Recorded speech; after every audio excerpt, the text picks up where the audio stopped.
조선일보 청산이 언론개혁의 시작이다. 광화문 조선일보, 동아일보 사옥 앞에 가면 볼 수 있는 1인 시위, 팻말입니다. 지난 1월 15일부터 시민사회단체 회원들이 창간 100주년을 올해로 맞은 조선일보와 동아일보 청산을 위해서 1인 시위를 하고 농성을 벌이고 있습니다. 동아일보와 조선일보, 한국을 대표하는 언론이기도 하지만은 상당히 왜곡 보도, 문제 있는 보도로 지금까지 많은 시민사회단체, 국민들의 지적을 받아온 것도 사실인데요. 이와 관련해서 좀 어떤 역사들이 있었고 우리가 이걸로 어떻게 좀 과거를 새롭게 보고 좀 앞으로 나아갈지에 대해서 좀 전문가를 모시고 얘기를 들어보려고 모셨습니다. 한홍구 성공회대 교수 나오셨습니다. 안녕하세요. 예, 안녕하십니까. 예. 잘 지내시죠, 교수님? 예. 제가 얼마 전에, 며칠 전에 그 김현정의 뉴스쇼 출연하러 갔는데 교수님이 나오셔가지고 제가 바로 섭외에 들어갔습니다. 교수님 한 번만 나와주시려고 했는데 나와주셔서 너무너무 감사드리고요. 예.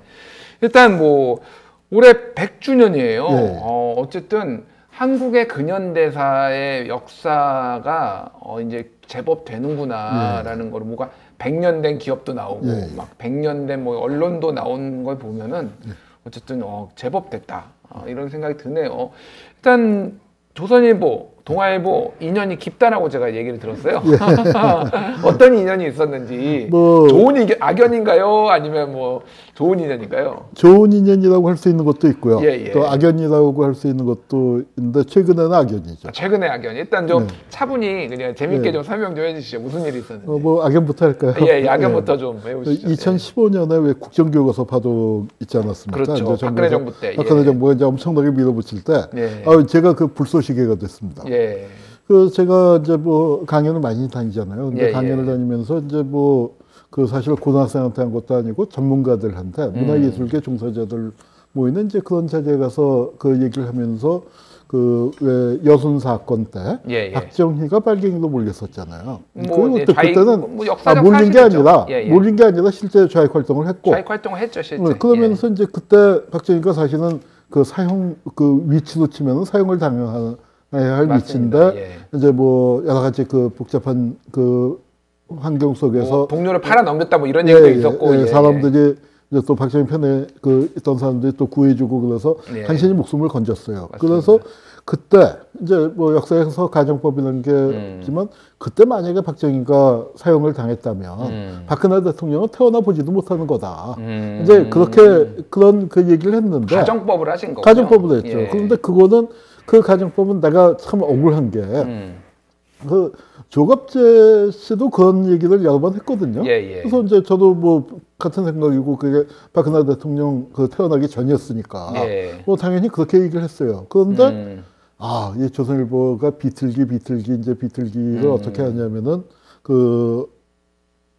그때 박정희를 죽였으면 박정희를 죽였으면 태어나지 못한다는데 죽였으면이라는 가정법이 죽였어야 했는데 그걸로 바꿔놓더라고요. 그러더니 이제 이렇게 하면 했고 이제 그게 문제가 된 게 정권에서 써먹은 건 뭐냐면은 그걸 갖다가 어떤 선생님이 이제 그게 아마 주최 측에서 동영상을 찍어서 인터넷에 올렸던 모양인데 그걸 선생님이 수업 시간에 틀어줬대요. 그런데 그 선생님이 역사 선생님이 아니고 영어 선생님이었답니다. 그리고 이제 고등학교에서 보면은 담임 선생님의 어떤 자율 시간이 있는데 그 시간에 틀어줬었다는 거예요. 그리고 선생님은 이제 제 거 틀어주고 그다음에는 이제 또 우파 거 틀어주고 학생들이 좀 비교해서 보도로 그렇게 했는데 이제 이걸 갖다가 마치 고등학교의 근현대사 수업이 이렇게 편향돼 있다. 그러니까 이거 고등학교 수업하고는 아무런 상관도 없는 거였는데 이제 그렇게 갖다가 써먹은 거죠. 그래서 국정교과서를 더 해야 된다 이렇게 편향돼 있으니까 하고 이제 몰아붙였고 그래서 이제 저도 이거는 그냥 당하고 있어서 안 되겠다 해서 소송을 벌였죠. 그래서 승소하신 걸로 제가 알고 있는데요. 그러니까 명예훼손 원하는 만큼은 아니지만 어쨌든 원고 일부 승소를 했습니다. 제가 이제 원하는 부분에서 다 이긴 건 아니고 이제 재판이라는 게 그렇더라고요. 제 생각하고는 달리 진행되는데 그런데 이제 저는 그래서 이제 좀 기분이 좋지 않았는데 주변에서는 아니다. 이건 어쨌거나 이긴 거다. 그렇죠. 요만큼을 이겨도 이긴 거고 그다음에 맞습니다. 봐라 조선일보가 그렇게 죽자고 달려들어서 그 무렵에 어땠냐면은 진짜로 한 일주일 정도는 그 TV 채널 돌리면은요 종편 세 군데 중에 한 군데는 제 이름이 나오고 있었어요. 그랬나요? 조선일보에서는 왜 우리 예. 애들이 이제 부르는 동요 중에 텔레비전에 내가 나왔으면 정말 좋겠네 하는 그 동요 있지 않습니까? 예. 근데 얼마나 정신없이 나왔냐면은 그 조선일보에서는요 예. 그 40분짜리 특집 프로그램을 만들었어요. 예. 그 제목이 뭐냐면은 금수저 좌파 한홍구의 정신세계를 분석한다. 금수저 좌파 한홍구의 정신세계를 분석한다. 그래갖고 이제 온갖 얘기를 다 끄집어내다가 이제 하는데 저도 그 TV를 보면서 야 저게 누군지 모르지만 정신세계가 참 문제가 있다 할 정도로 그렇게 이제 했었는데 그렇게 집중 폭격을 했는데 죽지 않고 살아서 계속 이런 일을 하고 있으니까 이제 그거는 뭐 나름 그래도 그 폭격은 견뎌냈다 이제 생각합니다. 그렇네요. 그 뭐 말씀하셨지만은 박정희가 죽었어야 된다라고 한 게 아니라 박정희 대통령이 그때 당시에 사형을 당했으면 박근혜 대통령은 나오지도 않았다는데 그거를 조선일보가 한홍구 박정희 더 빨리 죽었어야 말했다 이렇게 내용을 써가지고 기사를 쓰고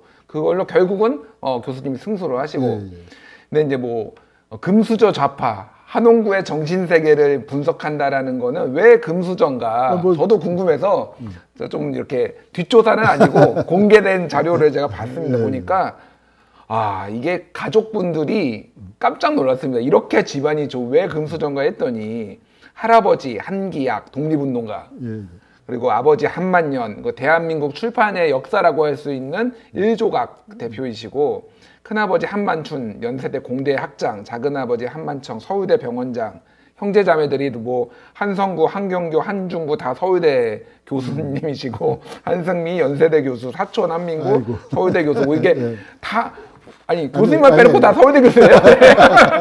아니 그런데 그 조선일보가 이제 금수저 좌파라고 그 붙인 건 또 이유가 있습니다. 왜냐면은 저희 그 이제 돌아가신 할아버지 저 일찍 돌아가셔서 제가 얼굴도 못 뵀지만 우리 그 할아버지가 동아일보, 조선일보 역사에 굉장히 깊게 관계되세요. 그러셨군요. 동아일보 창간 동인이고 동아일보를 창간하신 분 중 창간 동인이고 창립 이제 직후에 그 아마 두 번째인가 세 번째 그 동아일보 발행인이에요. 동아일보 발행인이요. 근데 이제 발행인 개념이 지금처럼 사장 개념이 아니고 총독부에다가 이제 등록해놓고 무슨 일 있을 때 총독부랑 가는 거니까 젊은 기자를 시켰어요. 그래서 할아버지가 23인가 나이에 동아일보 그 발행인을 지내셨고 그러셨군요. 어쨌거나 그래서 이제 그걸 썼어요. 그런데 할아버지의 대표 경력은 동아일보 발행인보다도 뭐냐면 조선일보 편집국장이에요. 조선일보 편집국장을 하셨다고요? 조선일보가 왜 한때 민족지로 그 평가를 받았지 않습니까? 20년대 동아일보는 좀 타협적이고 조선일보가 비타협 민족주의자들의 본거지였고 신간회를 만드는 그 핵심 부서, 그 핵심 기관이었고 했을 때, 그러니까 그게 조선일보의 전성기인데 조선일보 전성기 한 4년쯤, 그러니까 조선일보 역사에서 아마 최장수나 두 번째 오래 한 편집국장이에요. 그러니까 편집국장의 비중이 지금 편집국장은 비중이 떨어졌지만 그 당시에는 편집국장이 굉장히 중요한 포스트였는데 최장수 편집국장이었거든요. 4년 이상을 한 편집국장이었다. 할아버님이. 조선일보. 그러니까 그게 언론계에서는 다 아는 사실인데 그 이제 저를 이제 막 그 공격을 할 때 그 한홍구의 가계도에 할아버지는 동아일보 발행인이라고 나왔더라고요. 그래서 그 얘기를 내가 그 미디어오늘인가 이제 거기다가 했더니 그 기자가 배꼽을 잡고 웃으면서 참 정말 치사하다고 그러네요. 그러니까 이제 그렇게 한 적이 있어요. 그렇군요. 그래서 아마 이제 뭐 다른 걸로 뭐 보다도 언론계 역사에서 얘기할 때 저희 할아버지가 초기 언론사에서 그러니까 아주 중요한 위치를 차지하시니까 그런 언론계 문화계 그런 쪽에서는 뭐 금수저라고 얘기해도 되겠죠. 그렇네요. 그래서 조선일보, 동아일보하고의 역사가 정말 뭐 어떤 인연은 뗄 수 없는. 저는 이제 그 바람에 제가 이제 지금 역사 그를 공부하는 사람이 됐고, 그러니까 근데 어릴 때 두 개를 놓고 어떤 걸 하는 게 좋을까? 한 개 하나는 역사 공부하는 거고 또 하나는 기자가 되는 거였거든요. 기자요? 근데 네, 기자 안 하시길 잘했습니다. 기레기 소리만 듣고요, 요즘. 그 꿈이 이루어지지 않아서 예. 축하한다 소리를 이렇게 듣는 게 뭐냐면은 내가 진짜로 예. 어디 신문 기자가 되고 싶었냐면 조선일보 기자를 하고 조선일보 기자. 예. 그러면 또 거기에서 편집국장 하셨을 수도 있잖아요. 모르죠. 조선일보에서 일찍 잘렸을지 뭐 어떻게 됐을지 모르죠. 예. 그러게요. 참 알겠습니다. 자, 이제 우리 조선일보, 동아일보와 우리 한홍구 교수님의 어떤 인연, 막연 이런 것들을 얘기를 들어봤고요. 자, 이제 뭐 많은 분들이 잘 아시겠지만은 모르는 분들도 많으니까 이제 조선일보와 동아일보가 어떻게 처음에 창간을 하게 됐고 그게 이제 좀 성격들이 어떤 식으로 변화를 했는지 차분히 뭐 하나씩 말씀을 좀 해주시죠. 예. 우선 먼저 역사가 참 긴데 조선일보, 동아일보는 그야말로 3.1운동의 아들입니다. 3.1운동의 아들. 3.1운동의 성과물. 자, 그러니까 이게 그 3.1운동을 치르고 그 우리가 그 조선 그 독립만세, 대한 독립만세를 외치면서 그 운동을 벌였지 않습니까? 그 과정에서 그러니까 정확하게 이제 지금 우리가 알 수는 없지만 7,000명 정도가 7,000명이 넘는 분들이 희생됐어요. 목숨을 잃었습니다. 어마어마한 사건이죠. 그렇게 돼서 이제 뭐가 달라졌냐 하면은 그 독립은 이루어지지 않았고 대신 뭐 우리가 역사에서 이제 많이 나옵니다만 무단 통치가 문화 통치로 바뀌었다. 그래서 상징적인 게 옛날에 학교 선생님들이 칼 차고 교단에 오르고 졸업식 사진이라는 게 보면은 꼭 그 학생들이 무슨 경찰서 견학 방문해서 그 경찰 간부들하고 사진 찍은 것처럼 그 교사들이 다 지복 입고 칼 차고 맞습니다. 그렇게 하다가 이제 그 칼 풀어놓고 민간인 복장하게 된 게 그게 이제 상징적으로 문화 통치가 됐는데 그 문화 통치의 대표적인 걸로 우리말 신문이 생깁니다. 그러니까 대한제국 시기에 보면은 뭐 대한매일신보다 황성신문이나 좋은 신문들이 많이 있었지 않습니까? 그게 이제 그 강제 병합을 당하면서 신문이 우리말 신문이 다 없어지고 매일신보 하나가 남은 겁니다. 대한매일신보를 뺏어다가 매일신보하고 우리말 신문으로 총독부 기관지를 내고 그다음에 일본 사람들이 경성일보를 내고 그렇게 돼 있을 때 이제 총독부에서 고민 끝에 우리 언문신문 조선어 신문을 내주자. 이제 그게 이유는 뭐냐면은 이렇게 꽉 막아놨더니 뻥 하고 터지지 않느냐. 우리 압력밥솥을 할 때도 압력밥솥 할 때도 거기에서 이제 슉 하고 김을 빼지 않습니까? 그렇죠. 그 김이 안 빠지면은 뻥 폭발을 하니까 그런 그 김을 빼주는 통로로서 우리말 신문을 내주는데 그 신문을 2개를 내주는 걸로 했어요. 하나는 총독부 기관지 매일신보가 있고. 하나는 친일파 신문을 만들고 하나는 민족주의자들한테 신문을 만들어주자 해서 이제 먼저 한 달쯤 먼저 나온 게 조선일보입니다. 그게 그러면 어느 포지션이 친일파 쪽이었나요? 친일파 쪽에. 친일파 기업인들. 친일파 기업인들. 조선 사람들이 경영하는 신문을 2개를 내주는데 하나는 친일파, 하나는 이제 좀 독립운동하는 사람들 그렇게 해서 이제 서로 경쟁을 시키자 해서 이제 한 달 먼저 조선일보한테 출발을 먼저 시켜준 거죠. 유리하게 하라고. 그런데 문제는 뭐냐면은 장사가 안 되는 거예요. 왜냐하면 동아일보는 당연히 고정 독자층이 있죠. 그리고 동아일보가 처음 만들어질 때는 굉장히 큰 기대를 받았었습니다. 그리고 지금은 이제 많이 엄청나게 추락을 했지만 그 기대를 받으니까 동아일보는 고정 독자층이 있는데 조선일보를 누가 보겠어요. 친일파들은 총독부 기관지를 보지 매일신보가 있는데 그러니까 조선일보가 장사가 안 돼요. 장사가 안 되니까 어떻게 됐냐면은 이 총독부를 찬양해서 독자가 안 보잖아요. 그러니까 총독부를 공격하기 시작한 거예요. 친일신문인데. 그렇군요. 근데 총독부 입장에서는 기가 막힌 거 아닙니까? 그러니까 정부를 공격해서 야당지 포지션으로 뭔가 독자를 끌어모으겠다. 그래야 독자가 생길 테니까. 뭐 정부 잘한다고 하면은 뭐 예나 지금이나 뭐 누가 보겠습니까? 그러니까 정부를 공격하니까 총독부 입장에서는 그야말로 어쭈구리가 된 거죠. 이것들이 봐라. 이것들이 봐라 해서 이제 이걸 때리는 거예요. 그러니까 이 조선일보는 처음에 뭐 송병준이나 뭐 예종석이나 뭐 그런 그 대정친목 계기통 그렇게 하다가 또 정관까지 맞아버리니까 정관 이런 거 신문을 못 내는 거 아닙니까? 그나마 모였던 독자들이 또 우수수 떨어지고 하니까 장사가 안 되니까 조선일보가 매물로 나오게 된 겁니다. 그거를 우리가 지금 아는 당시 아니요. 당시한테 가기 전에. 당시내가 잡은 거는 그 후고 그 전에 민족주의자들이 인수를 하는데 우리 대한민국 국호를 그 제정했다고 하는 임시정부에서 논의될 때 조선민국이 좀 우세했는데 예, 예. 형태는 민국으로 하고 거기다 조선으로 붙이자 하는 의견이 조선은 훨씬 더 오래 싸웠잖아요. 예, 예. 그런데 그때 이제 우리가 대한으로 망했으니까 대한제국으로 망했으니까 대한으로 일어나자.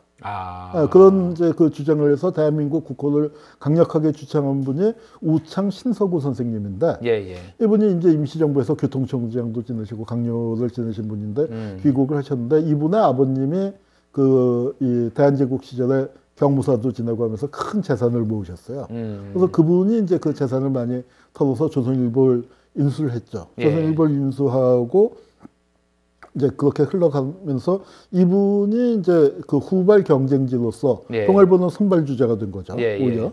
그리고 후발 경쟁지로서 이제 신문을 따라가다 보면서 그러니까 조금 뭐랄까 동아일보에는 독립운동에서도 조금 약간 기성세대들 조금 뭐 나이 차이가 크게 나지는 않습니다만 예, 예. 조금 좀 온건한 부류들이 모였었다면 좀 더 진보적이고 좀 더 비타협적인 분들이 급진적인 그 뭐 이런 예. 분들이 조선일보 쪽으로 조선일보로 모여서 조선일보 이제 그 안에서도 간부진하고 또 일반 기자들이 좀 나눠지는데 일반 기자들은 박헌영이라든가 뭐 김다냐라든가 이제 이런 그 1925년 조선공산당이 만들어질 때의 주역들이 거의 대부분 조선일보 기자입니다. 박헌영 같은 사람이 조선일보에 예, 있었다고요? 예. 또 저희 할아버지 같은 경우는 예. 그러니까 총독부 기준으로 볼 때 비타협 민족주의자 또는 민족주의 좌파라고 할 수 있겠죠. 동아일보가 민족주의 우파고. 사회주의랑 가장 거리가 멀 것 같은 조선일보에게도 그런 역사가 있었군요. 그래서 대한민국의 역사가 참 재밌습니다. 재밌네요, 진짜. 그래서 이제 조선일보가 그렇게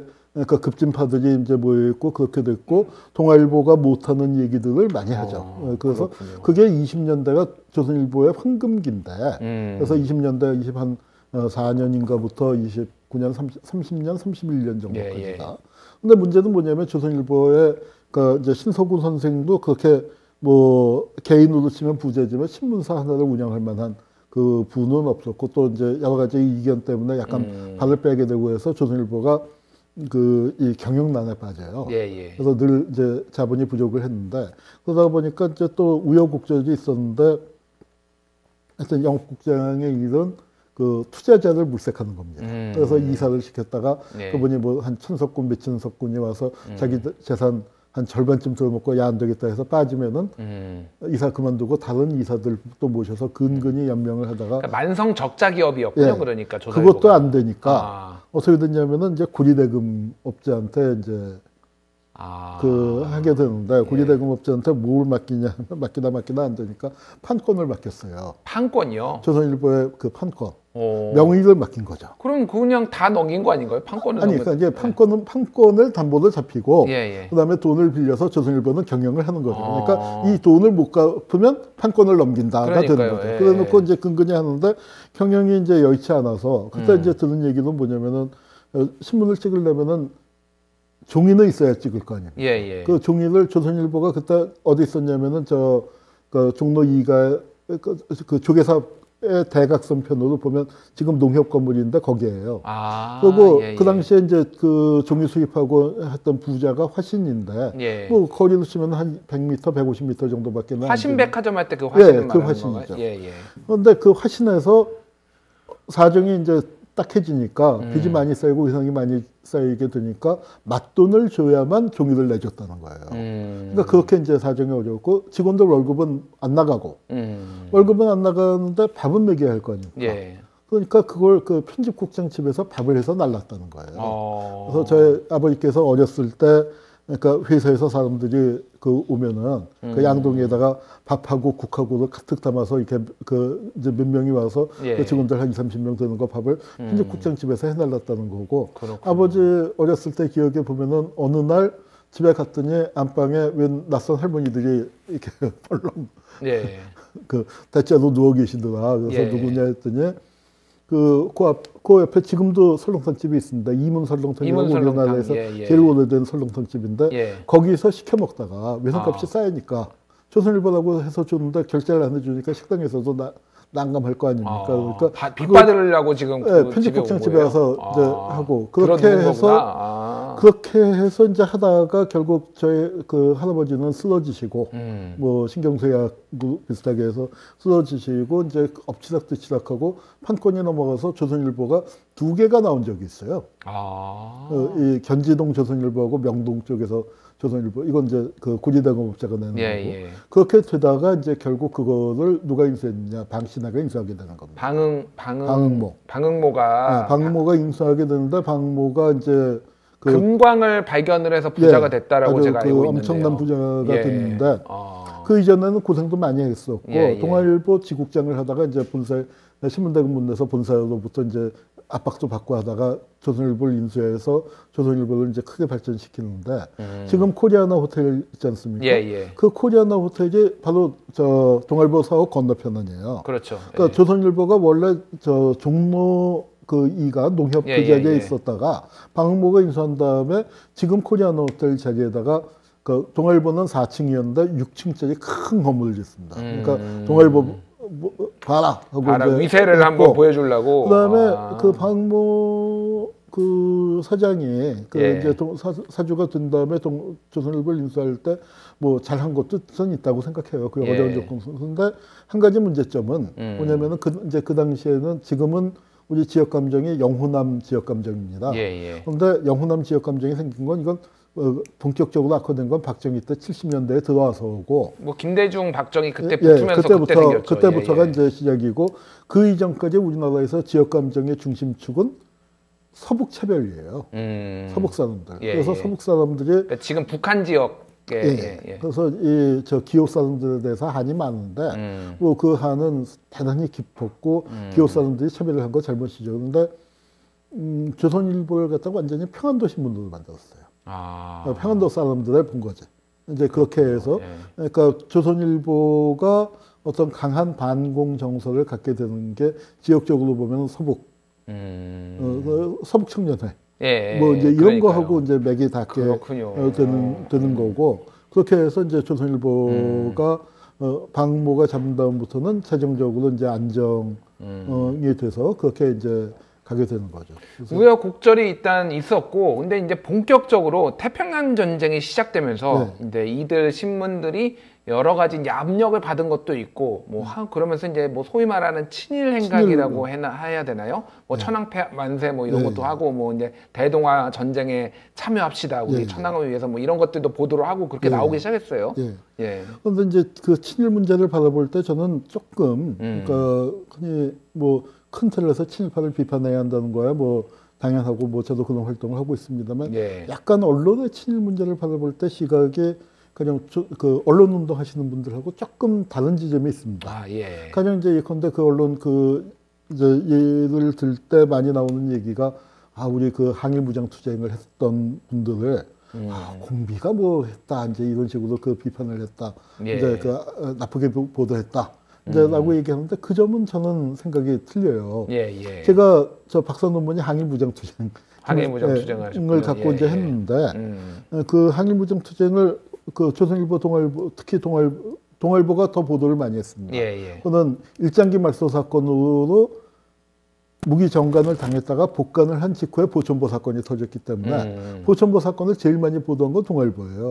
그런데 거기 보면은 저 뭐 공비가 침투에 들어서 살인 방화를 하고 뭐 약탈해갔다 이제 그래서 공포에 떨고 있다 뭐 이렇게 보도한 건 맞는데 아주 재밌는 건 그 보도를 한 특파원이 김일성파의 조직원이에요.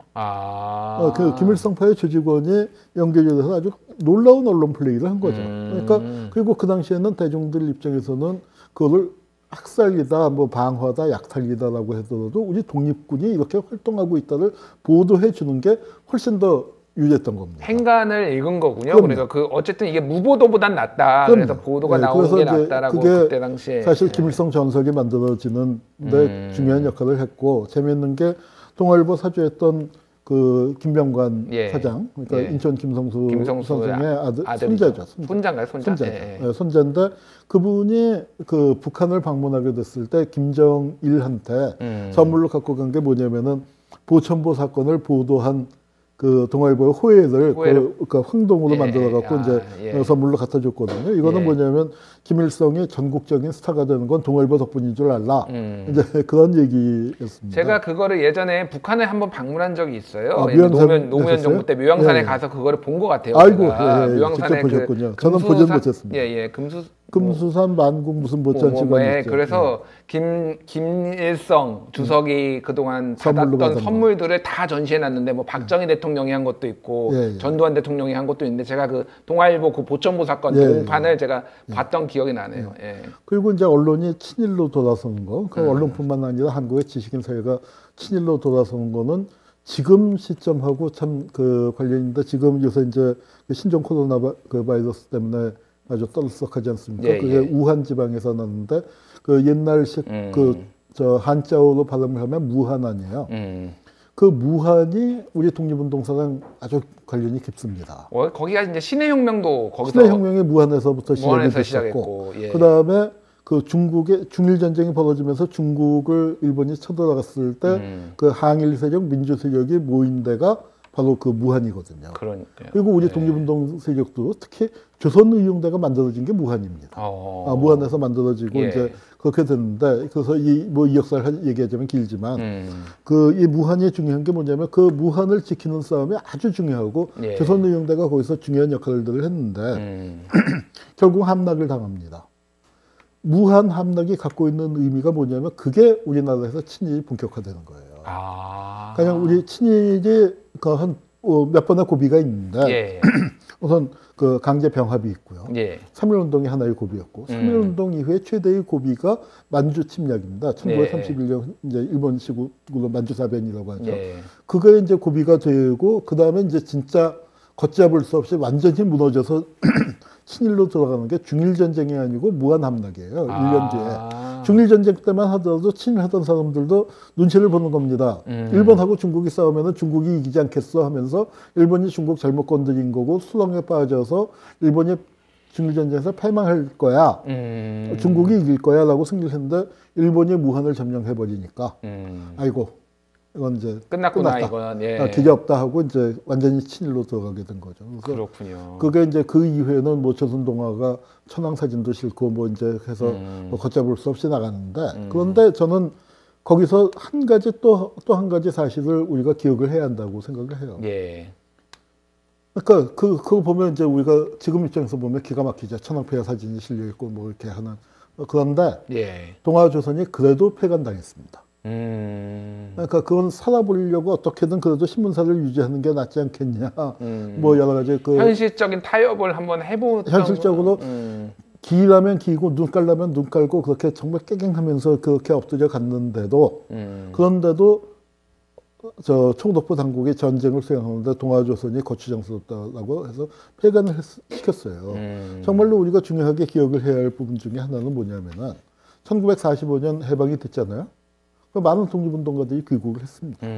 그런데 물론 동아조선을 친일한 거를 잘했다고 하는 사람은 한 명도 없지만 지금은 그렇게 친일했으니까 동아조선은 폐간돼야 돼 라고 얘기하는데 45년도에 동아조선이 친일했다고 복간하면 안 된다고 얘기한 분은 또 독립운동자 중에 한 분도 없었습니다. 그러니까 이제 그것이 분명 잘못된 거긴 하지만 동아조선이 사죄를 하고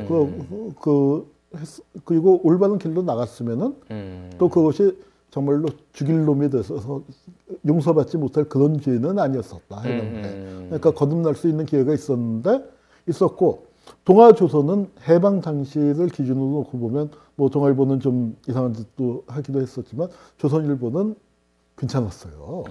그랬군요. 제가 저 강의할 때 국가보안법 같은 거 강연할 때 신문 사설 하나를 보여줍니다.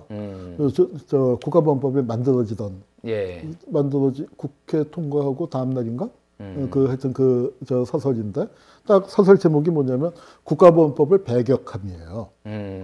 그게 조선일보 사설이에요. 조선일보 사설이에요. 전혀 어울리지 않는 지금은 상상할 수 없는. 대한민국을 누가 지켰냐, 한국을 누가 지켰냐 그렇게 떠들지만 조선일보 사설이에요. 그렇군요. 그러니까 그 당시에는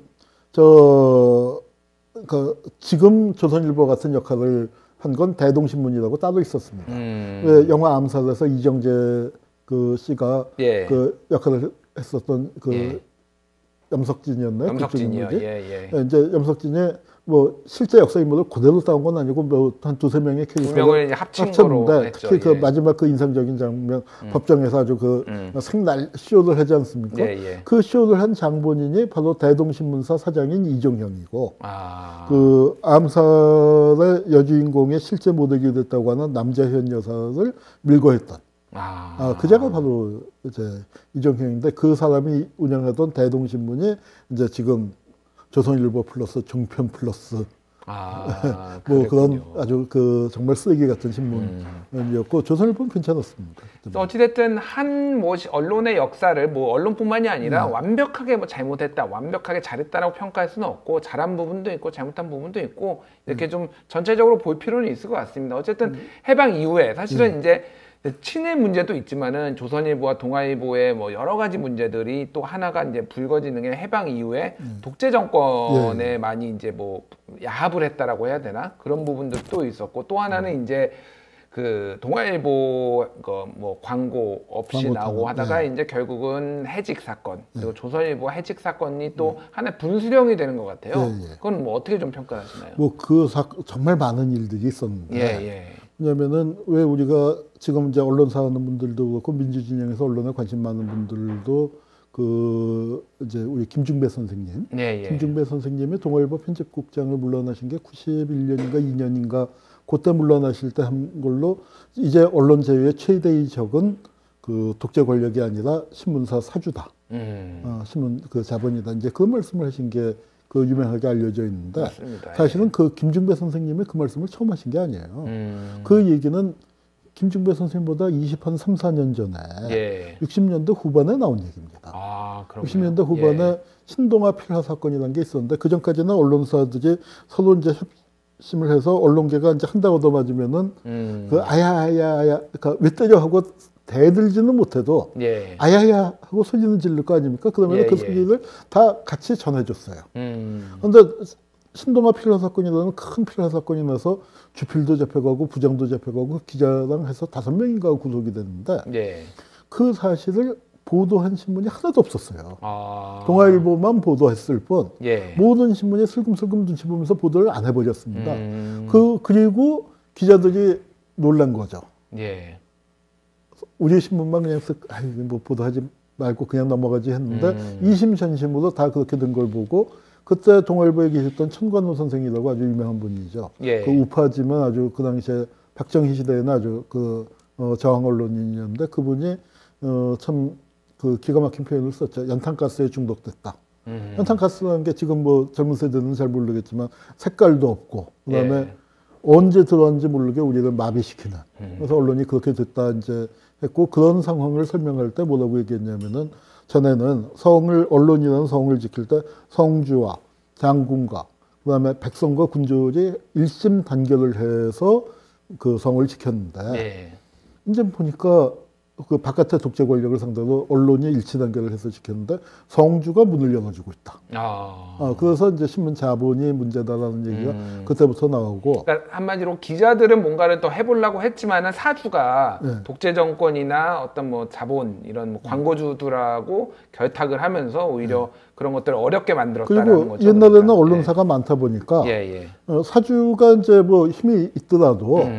그 자기 소신하고 안 맞으면은 사표 쓰고 나가면은 글 잘 쓰고 뭐 그 정말 똑부러진 언론이면 다른 회사에서 어시없이 하고 데리고 갔거든요.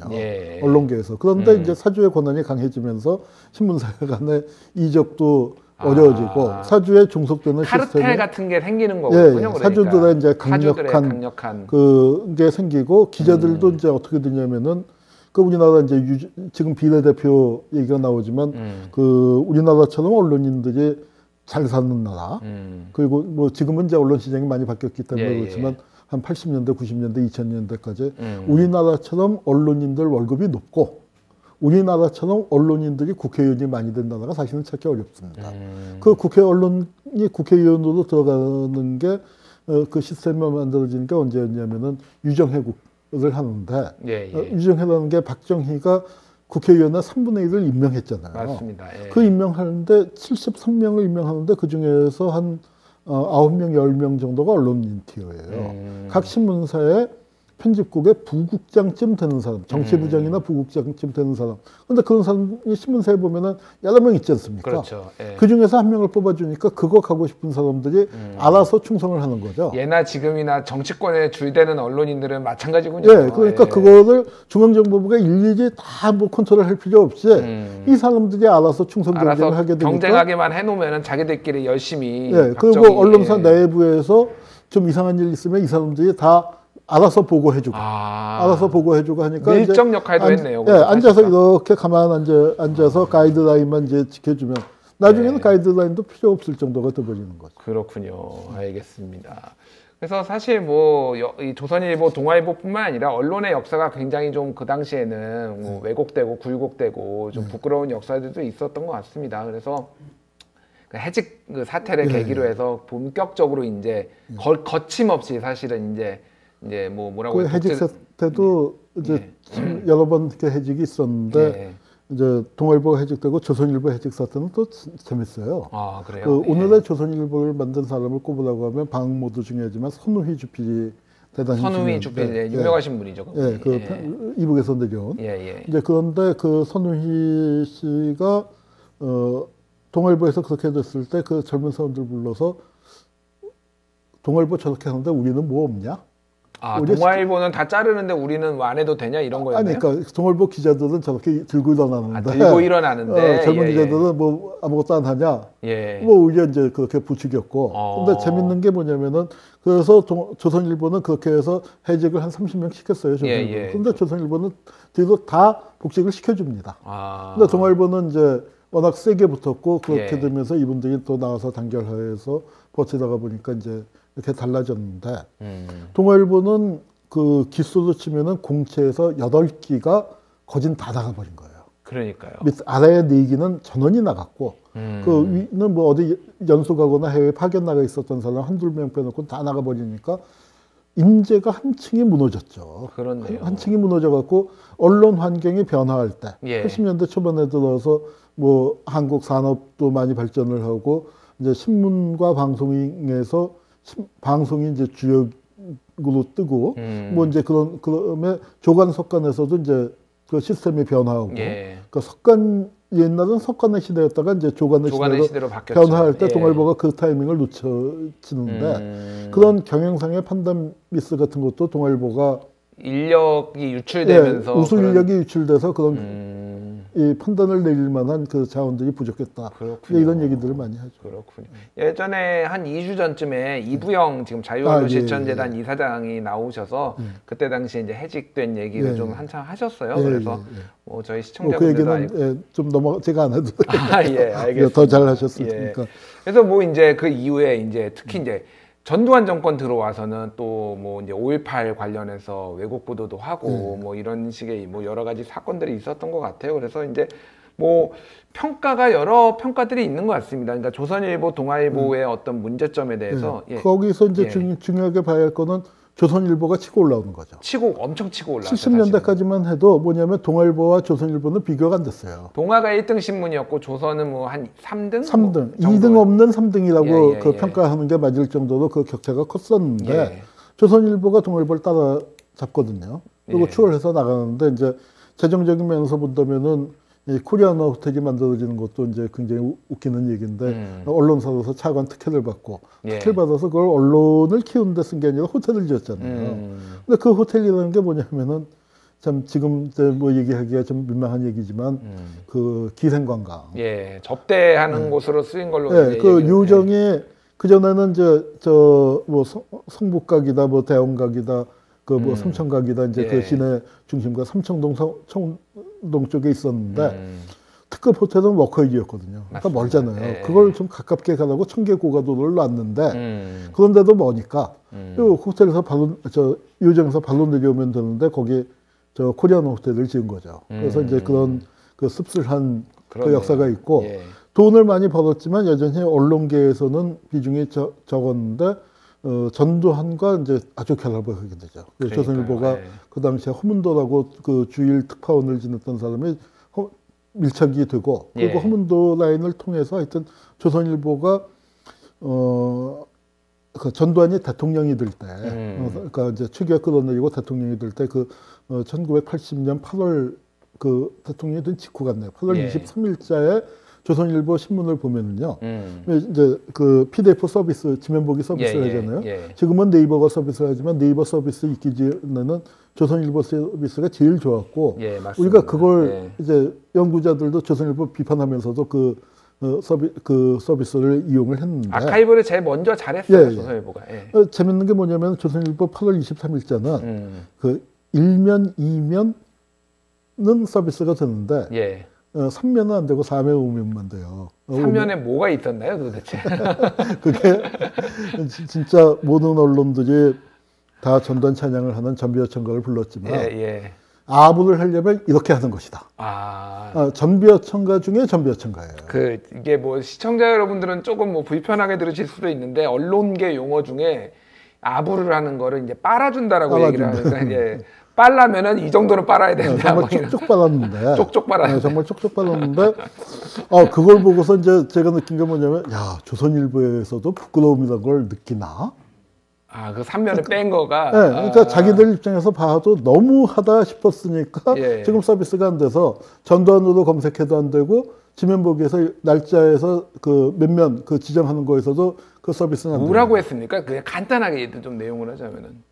그러니까 온갖 찬양어를 위대한 그러고 그다음에 어렸을 때부터 정의감에 만능 스포츠맨에 그 결단을 내리고 청렴결백하고 하여튼 거의 옛날 김일성 찬양하듯이 이를테면 북한에서 그런 정도의 수준으로 지금 막 이렇게 했군요. 그러니까 김일성 찬양하고도 또 결이 다른 것 같아요. 결이 달라요.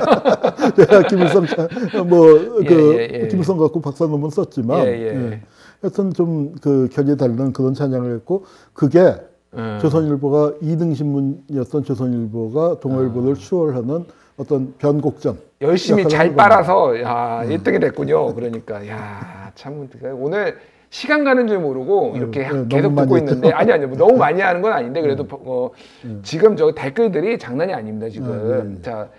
한홍구 교수님 고정해 주세요. 고정 이렇게 하신 거에 뭐 존경하는 분을 뵙다니 너무 좋아요. 한 달에 한 번이라도 나와주시면 안 될까요? 하고 계속 이렇게 나오는데 우리 교수님 자주 나와주시면 안 될까요? 뭐 시간 되는 대로 주제가 맞으면. 그러니까요. 저희가 또 역사 얘기를 그래서 이렇게 이제 왔습니다. 그래서 뭐 이제 좀 이제 어느 정도 정리를 하고 다음에 또 한번 모셔서 또 다른 얘기로 할 텐데 어쨌든 지금. 그래서 뭐 폐간 운동 뭐 이제 100주년을 이제 맞이해서 사실상 근데 폐간을 뭐 실제로 할 수도 없고 하기도 힘든 현실이죠. 그럼에도 불구하고 지금 이런 목소리들이 나온다라는 게 지금 현재 상황에서는 어떤 의미가 좀 저는 그 이제 어렸을 때 뭐 동아일보나 조선일보의 기자가 되고 싶어 했었던 그 사람으로서 여담을 말씀드리면은 저도 90년대, 80년대부터 90년대 조선일보 집에서 구독해서 계속 그 조선일보 보면서 나는 조선일보 기자가 되고 싶다 이렇게 제가 생각을 했었어요. 저도 사실은. 이제야 하는 얘기지만. 이제야 하는 얘기지만. 어쨌든 근데 이제 참 이제 흠집도 많이 났지만. 저도 일제시대에 저기 화면이 나오네요. 일제시대에 정말 중요한 우리 민족의 자산이었고 근거지였습니다.